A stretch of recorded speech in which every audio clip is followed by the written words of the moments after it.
Hello everyone, and welcome to our 7th lesson to the Introduction to the Wisdom of Kabbalah. So hopefully you've been enjoying the previous lessons and had a chance to review them, listen to them, and slightly get your head around what this wisdom is really all about. And tonight we're going to touch a very, very important topic, which is called, which is our 7th lesson. It's called the approach to the study, how to actually study the wisdom of Kabbalah. Now, with every teaching, as you know, there is a certain methodology to learn everything. But the wisdom of Kabbalah is a spiritual method, isn't it? And spirituality in terms of the wisdom of Kabbalah is something very different to most of the other spiritual methods you've probably heard about or read about or studied.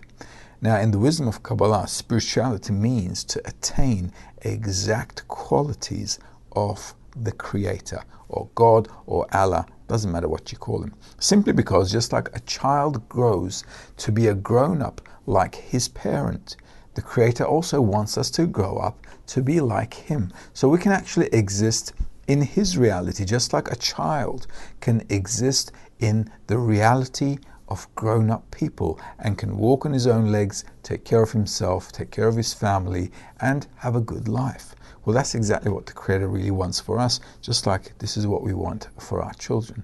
So it's embedded in our nature to have such a desire, because that desire comes to us from our root, and our root for all of humanity is the Creator. So today we're going to talk about how we can approach the wisdom of Kabbalah, how to study it correctly, so that we can direct ourselves towards a speedy, proper development. And you'll note that once you get to study the wisdom of Kabbalah in a more serious way, in a more dedicated way, you'll see a lot of swift changes inside of you. You'll be moving from one feeling to another, from one understanding to another quite quickly. And this is actually what the wisdom does. It really speeds up the process of a person's development that would normally take ages. All right, so let's see what we have here today. How are we going to learn the unique learning approach in the wisdom of Kabbalah? So as usual, we're going to read a few things. But before we read a few things, perhaps you wondered sometimes how a child grows. Okay? Sometimes we wonder how children never stop running around tirelessly. They go from one place to another. They're constantly running around. And what they do is actually they try to discover the whole world. This is what they do. And they do this instinctively. And as we're growing up, as we become more and more mature, we kind of like say, you know what, you've had enough of that, so no need to go around running around. But kids have this other opinion. It's like completely opposite to grown-ups. All they do until they get to walk, they crawl around the house, all over the place. They try to discover everything. So whatever they touch, they try to taste it because they want to see what it's like. And while they're doing all that, it's all instinctive. Because they don't have any experience about this world, the running around they do, the crawling around they do, the trying to taste everything they can get their hands on, is completely and utterly instinctive. But in nature there is such a force. Now this force in nature is actually also called the Creator or God, Allah. It doesn't matter what. Everything is determined by one force, that creating force which we call the Creator. Now the Creator by nature embeds inside of us this force to discover things when we're young, when we're little kids. And it's very important that we do that, because otherwise we'd never have a desire to get to know the world. So what we need to learn from babies, you might be asking, okay, why is he talking about babies all of a sudden? All right, well, there's a reason, because the way to study the wisdom of Kabbalah is exactly like how a baby studies this world. He or she is constantly seeking, searching, wanting to discover, find out something. Well, in the wisdom of Kabbalah, that's how we need to be as well. So we need to learn how to be constantly on the lookout for something new, a new sensation, a new thought, a new experience that's new to us on our path. I'm not talking about our worldly experiences. I mean, We can talk about worldly experiences. They belong to this world. We don't need to talk about spirituality for that. Spirituality means the sensations that I'm going through as I discover myself more and more when I'm trying to get to this point of connection with somebody else. And I'm trying to strengthen that connection. And I'm focusing on that because the whole of reality is actually felt in between two forces, like plus and minus. It's not in the plus, it's not in the minus. It's what happens between those two things. So our whole reality is perceived in that way. If we were to, for example, be the only person on the planet, all right, let's say that we were the only human being on the planet, which doesn't sound like a bad idea actually. However, though, we would never, ever develop from more than what we are, because we'd never actually feel the sensations that are between people which allow us to grow and to get new impressions. So this unique study in the wisdom of Kabbalah has to be not from our intellect, but from the new feelings that we get from the study. Now, this doesn't mean that we're, going to throw our brain away, or we're going to make something out of ourselves completely stupid. Of course not. We're going to utilize our intellect and our brain to the max that we can. That's for sure. However, to move forward, to really understand the things that we're going through, we need to have a feeling first, a sensation. And this is why babies run around trying to feel everything. Because without feeling it, they can never get their heads around what this really is. And because they don't understand the words we tell them, like this is a table, I don't know, this is a pen, this is a TV, this is a carpet or whatever, they don't understand these things. They need to touch it, smell it, feel it, taste it, see it, bang their heads on it, okay? And then they discover what that is. You see, the stronger the intellect depends on the stronger the sensation. So the richer feelings and sensations I have, the smarter I become. So the wisdom of Kabbalah says you don't have to be, you don't have to nullify your brain. You just have to bring a new approach to learning. And that approach to learning is through sensing, which is actually what we are. Humans are sensing, feeling creatures. Our intellect actually develops because we feel things, we sense things, we experience things in our emotions and sensations and feelings, and then we bring some meaning to it. And that meaning from sensational experiences is called wisdom. And wise is he who has experience. Therefore, the older we get, the wiser we get, because we lived more, we saw more, we did more, right? So that's what the whole wisdom is about. So instead of trying to grasp this with our minds, we need to start opening up some kind of a sensation, a feeling between creatures. And this is very, very important, because if we don't feel, our study in the wisdom of Kabbalah will be an intellectual process. An intellectual process is something like trying to learn how to swim from a book. That's not going to happen. You can probably describe how to swim from a book better than a swimmer, but you'll never learn how to swim from a book unless you dive in. You've got to dive in, feel the water, see how it's like, and then start reading the book so you can apply what the book is saying from within the sensation of being in the water. And this is exactly how it is, because spirituality is like an ocean of sensations, an ocean of feelings. And if I don't get into those feelings and sensations, I'm never really going to get anything out of it. It'll just be an intellectual process. It won't be a sensational, spiritual feeling experience. And the whole idea of spirituality is to develop a sensation, a feeling that can perceive the Creator while living in this world. Contrary to religions, the wisdom of Kabbalah says when you die, nothing's going to really happen, because the reason for this world is that everything that's supposed to happen should actually be happening while we're here. Otherwise, we're deleting this world completely. There's no point of having this world if nothing is going to happen here. So the feeling of spirituality, the feeling of the Creator must happen while we're living in this world.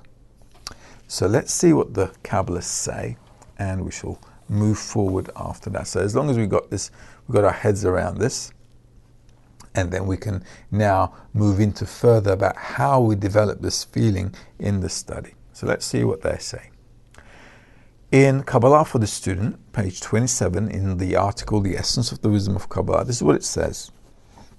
The language of branches, though extremely suitable for its task for developing into the studies of this wisdom, more than other languages, is only so if the listener is wise in his own right, meaning that he knows and understands the way the branches relate to their roots.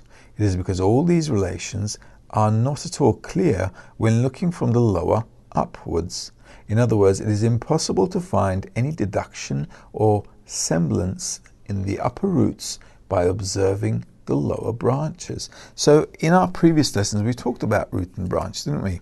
And we said it's impossible for us to understand the higher level. Well, it's impossible for us to understand ourselves, actually, without understanding a higher level. And this is quite easy to really understand, simply because our whole reality, right, is like a pyramid. We have humans. Oops, let's do this a bit more tidier. Let's do this. We have the still level. We have the vegetative level. We have the animal level. And we have the human level. Actually, this is not that rated. This is like how it should be. Wait a second. This is the still level. That's the vegetative. That's the animate. And that's the human. And on top of that, there's spiritual. Okay? So right on top here, we have the spiritual level. All right? This is the pinnacle of human development, is right up here. And below there is the still, the vegetative, the animate, human, as in the speaking level, and here is spiritual. Okay? Spiritual. Now, we in humanity, let's say that's me, okay? When I'm looking at my life, I'm thinking, wow, why are we living? Okay, or why do these things happen? Okay, in humanity, what's our biggest question? Why me? Okay, that's the biggest question of humanity, is why me? I've got a really, really simple answer to that. Why not? Okay, since anything can happen to anyone, we always feel we're a little special, but we can't really understand ourselves from our level. We can understand the animate level. Okay, we understand the animate level. We're good with biology. We understand animals. We understand how human body works. We get our heads around this. Why? Because our body is an animate level of existence. So our human intellect, which is a higher level than the animals, understands. We study it and we understand what it's all about. We can also understand the vegetative level. Okay, such as botany. We understand how plants live, how they grow, how they die, what their process is, everything. We understand them. We can actually make, hybrid fruits and vegetables. Why? Because we understand about them. And because we understand, we can play around with them. And we also understand the still level, like physics, chemistry. So we understand what's going on with the still level, and this is why we can use the laws of physics, to make buildings, to fly, to do vehicles. Why? Because these are just laws of nature at the still level. So we can understand all these things because they are below our level of existence, which is humanity. But when it comes to human psychology, well, 8 billion of us have different faces. So all of us actually have a different psychology. So what good psychiatry possibly achieve when you have 8 billion different people? Nothing. That's why we can't really call it a science, because it's not consistent, because everybody's different. And in order to understand humanity and the psychology of humanity, we need to actually attain spirituality. Because only from spirituality can we understand ourselves. That's how it works. That's how it works in our life as well. So if you think about it, until we understand the roots, until we understand this phase here, we are never going to understand the branches, which is this world. So in this little text here, in one paragraph, Baal HaSulam is saying, listen, dude, if you want to understand the meaning of your life, why everything is happening to you. Okay, this is what the wisdom of Kabbalah answers, actually. The wisdom of Kabbalah can actually answer every question you have about everything that ever happened to you and why it happened to you. All you have to do is get up here, because then you can see from the reasons, you can see the consequences. Then you can develop an understanding. And that's the beauty about the wisdom of Kabbalah. So without understanding the roots, the reasons, all of us here are simply wasting time trying to figure out what our lives are all about, because we just don't adhere to the simple rule. You can never understand yourself from your level. We don't know what it's like to be 10 years old until we finish our 10th age. Until then, it's just a fantasy. It's not real because I haven't done it. Until I become a parent, I don't know what my parents are feeling. I don't know why they behaved in such a way, why they were cross at me at certain moments, why they loved me and they smiled at me sometimes, and sometimes they gave me a hard time. We don't understand these things until we become parents. And same here in spirituality. We can't understand our life here unless we begin to see life from the eyes of the Creator, from our spiritual state, which is in His place as well, in His layer of existence, in His realm, in His reality. And therefore, we can begin to understand afterwards everything that happens to our life. And that's the beauty about the wisdom of Kabbalah. It is absolutely charming. We had a question that popped up. Oh, go for it. Will the wisdom help me change or alter my life? Well, absolutely. That's what knowledge does. That's what growing up does. You begin to do things differently because you have a better understanding of life. First of all, what did we learn in the wisdom of Kabbalah? Well, we said, for example, the most important principle in life, what is that? We're all a desire to receive pleasure, right? Who asked the question? I was from a guy named Anthony. Anthony asked this question, okay. So we're a desire to receive pleasure. And our first rule in Kabbalah is, well, listen, if I have a desire and I fulfill this desire with pleasure or filling or satisfaction, what happens? The desire and the satisfaction, they cancel each other out.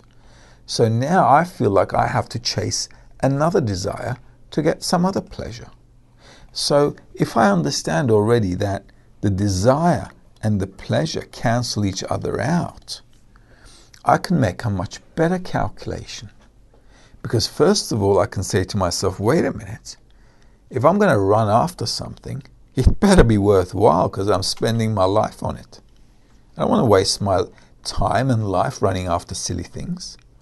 just by knowing this rule alone. And if you ever, never look at a Kabbalah book again, if you just leave this study with this understanding, you'll already start thinking differently about what you're going after in your life.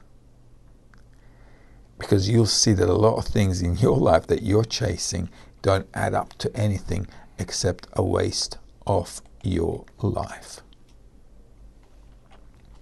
So you already become wiser. And that's lesson 1. Okay? Imagine the things we're going to be learning as we go forward. Imagine how we're going to be able to grasp how to really juggle around everything that happens to us in this life. All the stress, all the dilemmas, the problems that humanity is going through, we'll be able to understand why we're going through them. Wouldn't it be much better if I understood why things were happening to me and what I could do about them? Because that's the wisdom of Kabbalah. The wisdom of Kabbalah is a life science. It is about discovering everything in life and every reason for everything that happens behind this life. Certainly, it'll give you a great ability to juggle things, to move around life, and to actually flow with this thing called the rhythm of life. Now then, let's see what else are they saying. The lower is studied from the upper. Okay, so let's get back to this drawing here. Okay, so the lower, this is, when it says the lower, this means our life, okay, is the lower, is studied from the higher. And this is the higher. So in order for us to study this world, we've got to look at this life from here. In other words, like this, like I drew here. Okay? That's got to be how we look at things. Thus, one must first attain the upper roots. So first and foremost, we have to get spiritual in order to understand what's happening in our life here. And once he has thoroughly attained the upper roots with his own mind, he may examine the tangible branches in this world and know how each branch relates to its root in the upper world, in all its orders, in quantity and quality. Wow, that's already everything. Imagine if we were here, then we begin to see everything that's happening to us in our life.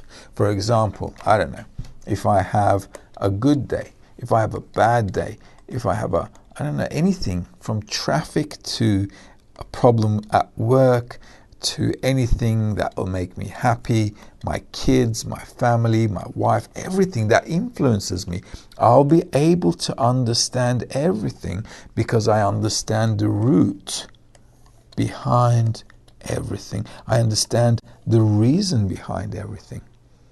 How easy would my life be? It would be just easy. And that's exactly what the Creator wants, because life really shouldn't be difficult, should it? And in fact, the purpose of life, in case you don't know, which we mentioned before, is to have creatures that are fulfilled. So the Creator actually wants to make us happy. That's the purpose of life. So by understanding the Creator, it's like a child understanding his or her father and mother, and he or she understands what her or his parents want, and then he or she does it. And all of a sudden the parents are really happy. They buy the kid a bicycle and everything is like great because everybody understands each other, and the child is doing great. The parents are really happy, so they want to reward the child and they give it presents and everything, and it's a honky-dory situation. Wonderful.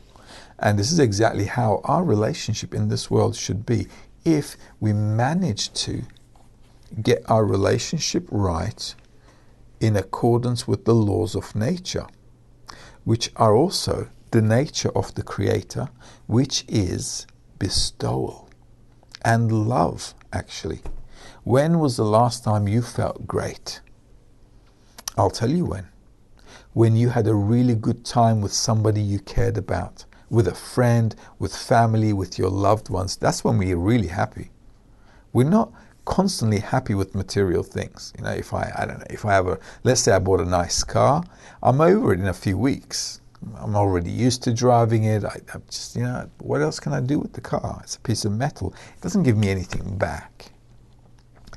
But if you ask someone when was the last time they really had fun and pleasure and they felt happy, it's always in a social event. Social event, just imagine that, between people. So for us to have that happiness and fulfillment, we have to discover what actually real connection is between people according to the nature of the Creator, so we can attain that perfection. And in order to discover that, we need to discover the roots, which is actually the same as discovering the Creator while living in this world. Isn't that a bonus, Anthony? It is a plus, definitely. So we have another question here, and this question is a good one. It says, what is the light Kabbalists are talking about, and how...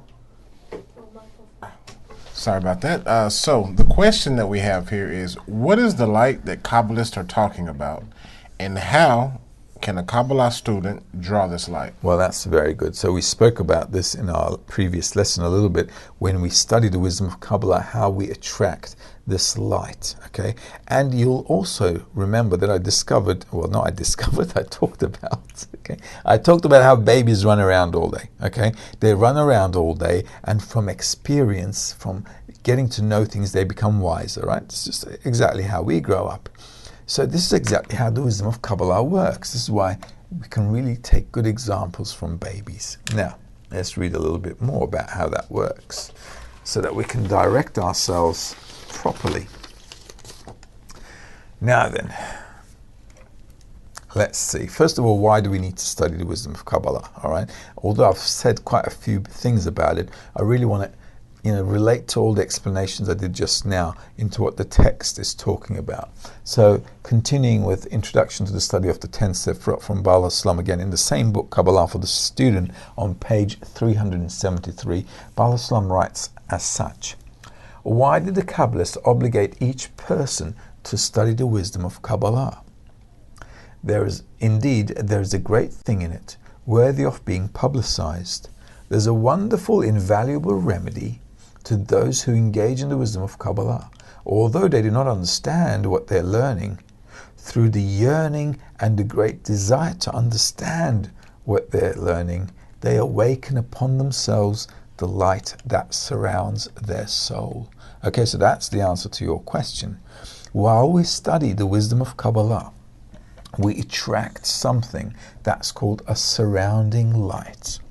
Now that might sound a little mystical, but it isn't really once you get our head around it. So let's say who asked the question, do we know? Yes. Ilahe. Okay, so Ilahe sounds like a lady's name. Okay, so there we go. So let's give her some long hair. There we go. Put a nice skirt on her. Okay, so there's Ilahe. Okay.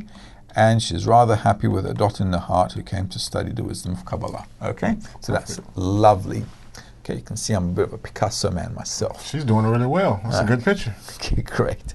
Now, what does Ilahe have to do? Now, she has a dot in the heart. What does that mean? It means that I want to discover the meaning of my life. I have this desire to seek why I'm living. Why is this whole creation created? And what are we supposed to do here? Really? Because we're born, we have a few years in this place, and then we just, end up gone. Okay? And nobody really knows where we go. Some religious people say, or some religions, well, there's 4,500 of them, they say after we die, something's going to happen. Well, I don't know if you guys want to wait till you die, but Kabbalists say definitely don't wait till you die, because you should get this thing done here, and dying is not a solution. Right? So what we need to do in order to attain the goal while we're living here is to study the wisdom of Kabbalah. Now, the Kabbalistic books are very special. Okay? They're very special because although when we read them and study them, we might think they're talking about this world, but they're not. They're actually talking about the reality of the Creator. So the Creator's reality. You see, Kabbalists in their books, they don't have to talk about this world. Why talk about something I can already see?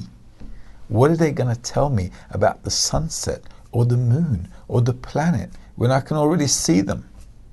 I can probably do a better description than they're doing. However, they don't want to talk to me about this world.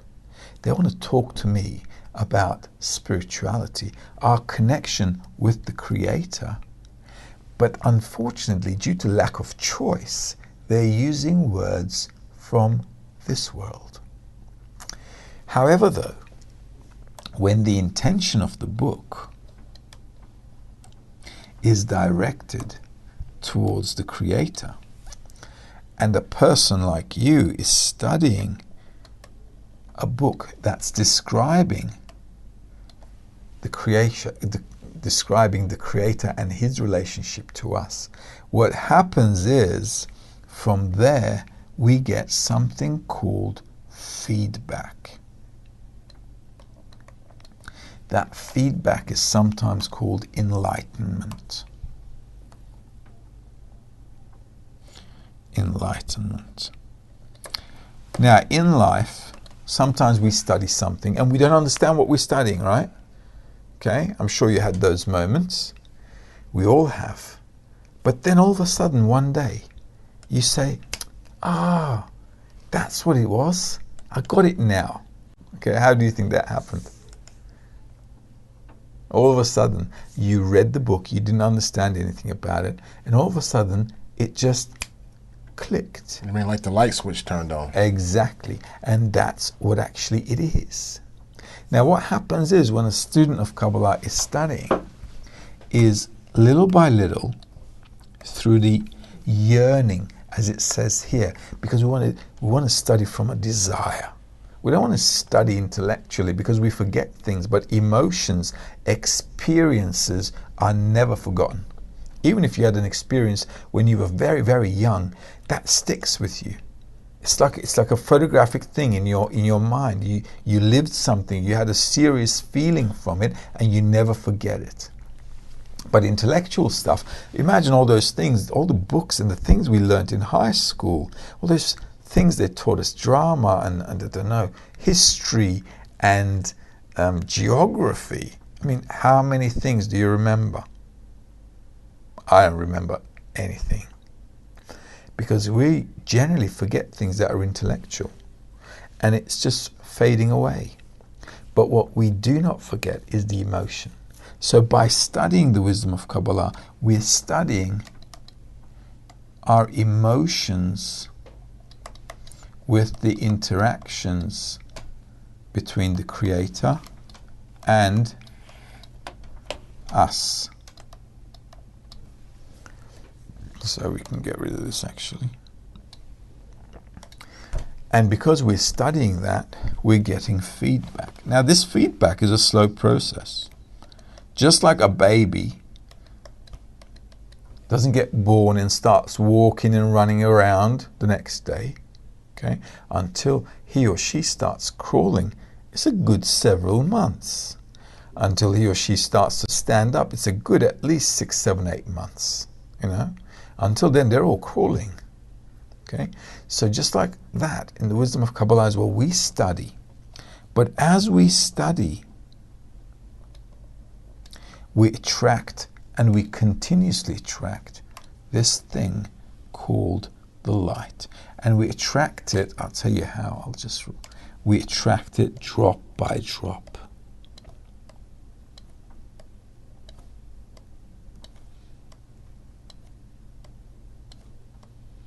So a person who's studying the wisdom of Kabbalah is, well, that wasn't very good, was it? Oh no. Sorry about that, guys. Oh dear me. There we go. All right. So what happens is that person, which is you, Ilahe, okay, you're constantly, drop by drop,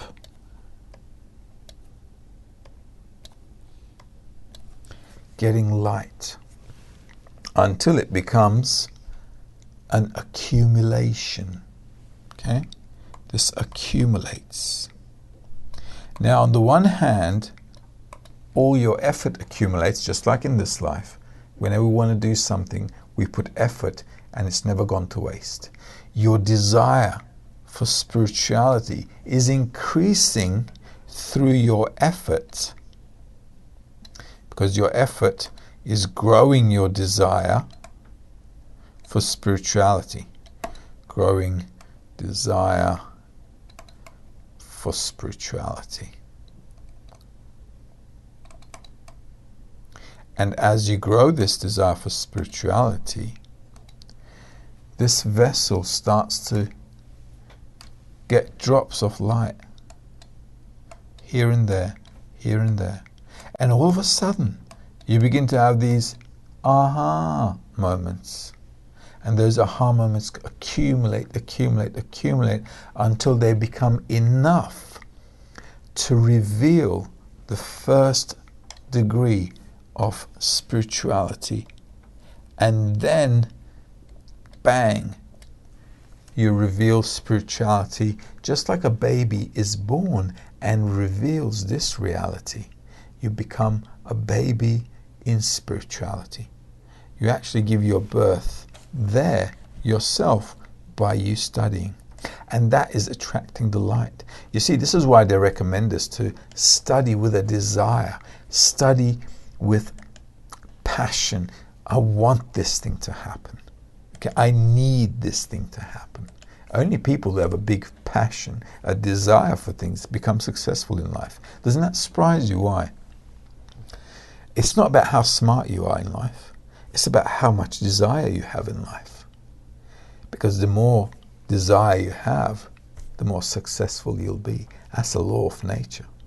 Out there in the corporeal world, they call it law of attraction. Well, all of a sudden they got these books called The Secret and this and that. No. The law of attraction isn't that. The force of the desire brings things closer to you. So as you study the wisdom of Kabbalah, you grow this desire for spirituality, this passion for it. Your eyes don't see anything else, and you don't want to see anything else. You want to see the truth, the whole truth, and nothing but the truth. So help you. Exactly, and this is exactly so help you God. He does, and that's called the light. Isn't that great? Works out well. Exactly. So for us to study the wisdom of Kabbalah, what we have to do is first of all have a dot in the heart, study together the books, the sources, and as we study the sources who are describing to us spirituality,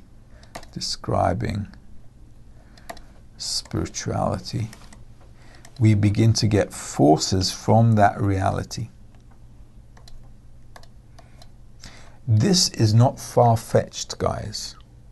I mean, getting forces from spirituality may sound a little airy-fairy, but think about it. A baby is getting forces from this world. It has this driving force that wants to discover this world. And this desire to discover this world allows him to grow and discover this world. This is how scientists also discover this world. Why? Because they have a desire to find out. And if we have the same kind of a desire to discover spirituality, to discover what it means to be in this realm of bestowal, of perfection, of harmony, in balance with laws of nature, then we can attract that state to us because we desire that state. That's called the wisdom of Kabbalah. So, attainment, in other words, can only happen if we, in this world, with our dot in the heart, create an environment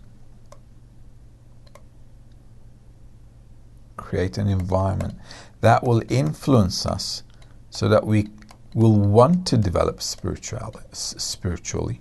Okay, so if we have an environment that's always influencing us, helping us out, it's like helping kids out. They have friends to help them out, they've got family to help them out, parents, uncles, aunts, cousins, everyone. Everybody's helping kids, even strangers on the street. When they see a kid, they need something, they help them out, right? So the same here. If we have this environment, and in this environment we're studying the upper reality, which is spirituality. And spirituality is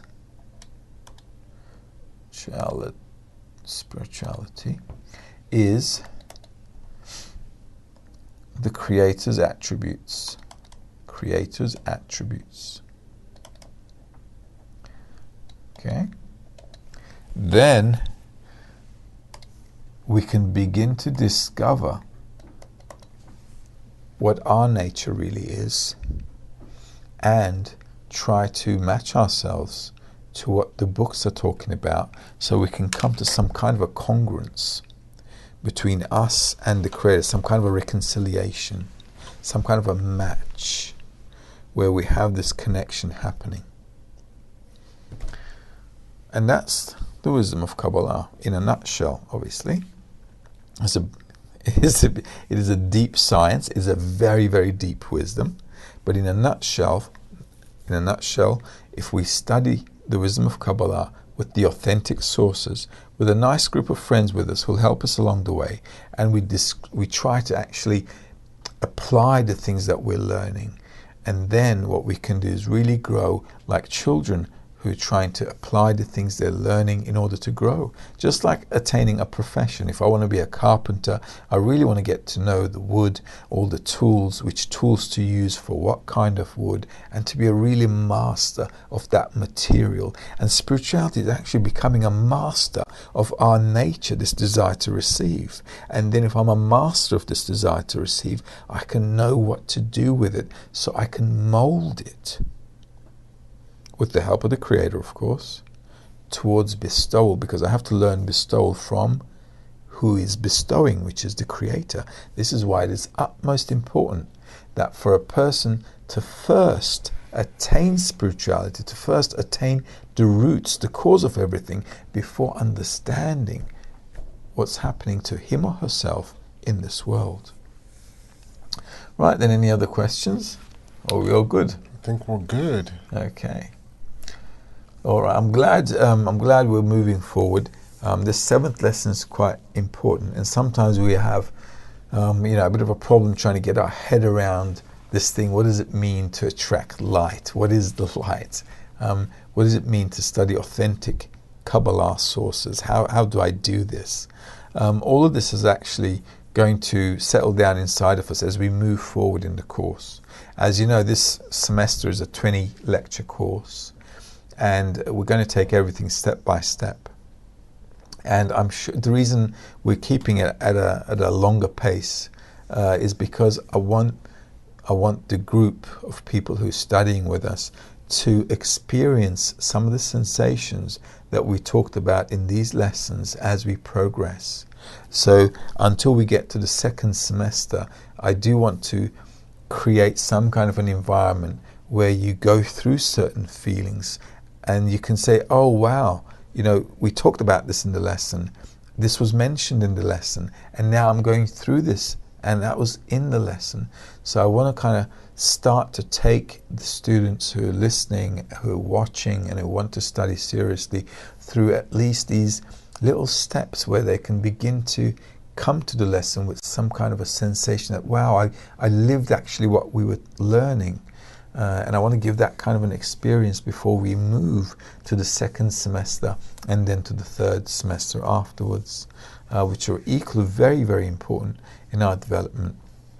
So hopefully you'll be able to watch these lessons over and over again. This is why they're all placed on YouTube, so you can watch them as much as you like to really get an understanding of it. And if you have any questions, you can always email your questions to us. So don't forget to email your questions. Send us an email and we'll answer them in the lesson always. And also, if you have live questions, you can also ask them live. This wisdom actually has an answer to everything, surprisingly enough. And it was quite a bit of a shock to me too when I first started studying, because I just said there's not one question that hasn't received an answer. So I felt really obliged to study this because it just answered everything, and it really made sense, and even more sense as I studied it even more. So I really urge and encourage all of you to really take the time for your spiritual development, because, you know, in the 21st century, you know, most of humanity has everything. And what we've discovered is, through having everything, that we feel like we don't have anything. You know, life just goes by day after day.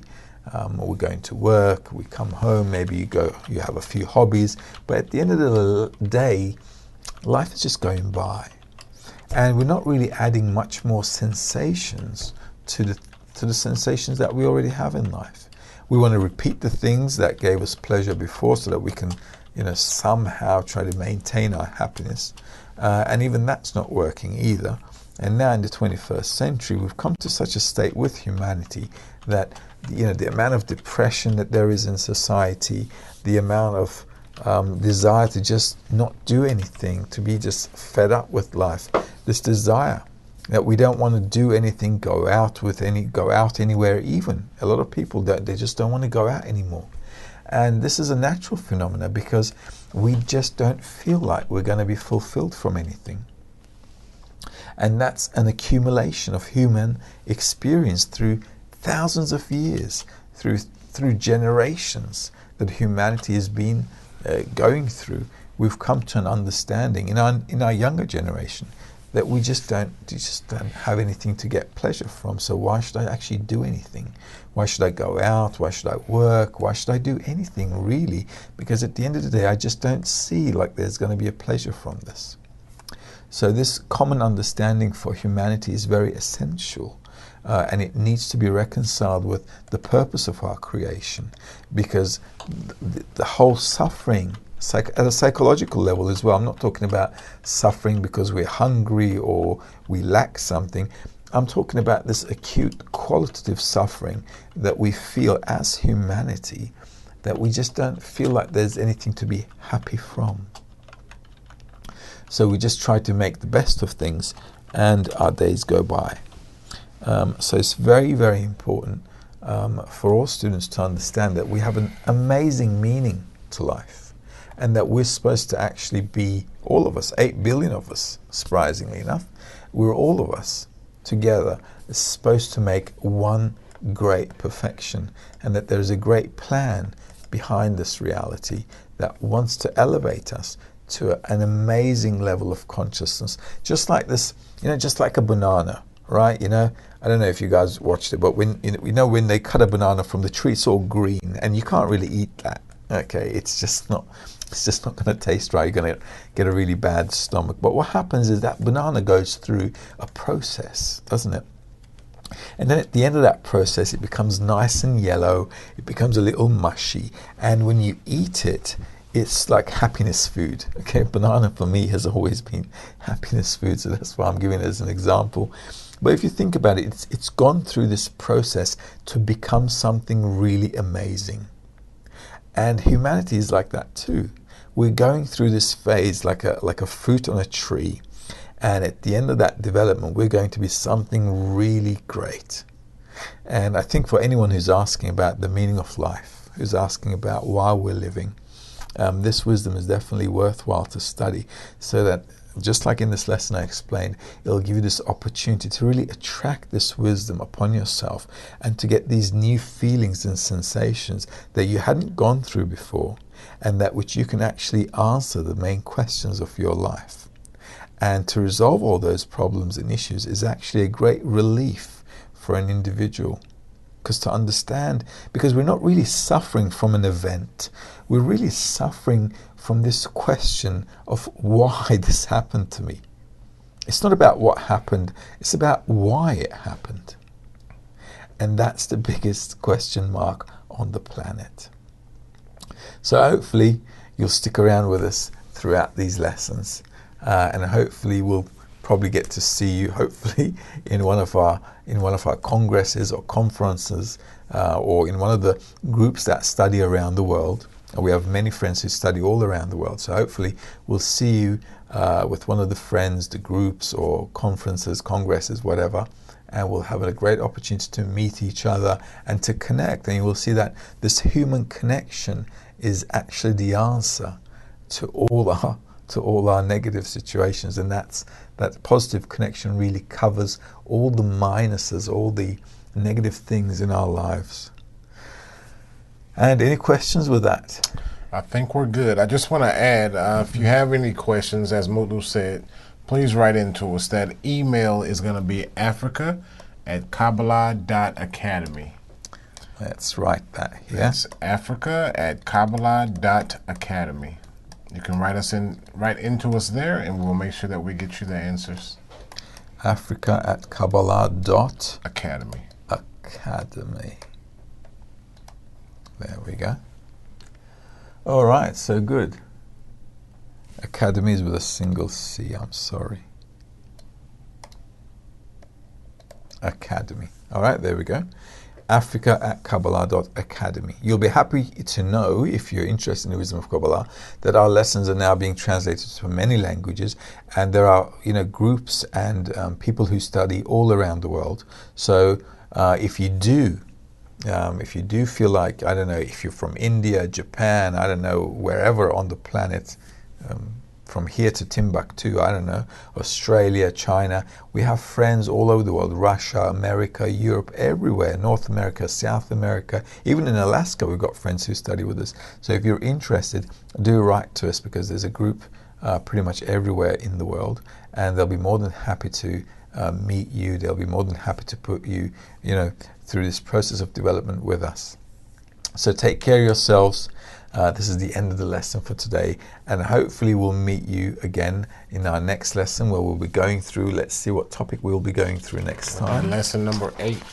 Lesson number 8. What are the optimal Kabbalistic sources for our generation to progress spiritually in the fastest and happiest way? So there's a shortcut to everything, and looks like that's what we're going to be studying next week. Take care of yourselves. All the best. Have a great day. Bye-bye. Bye now.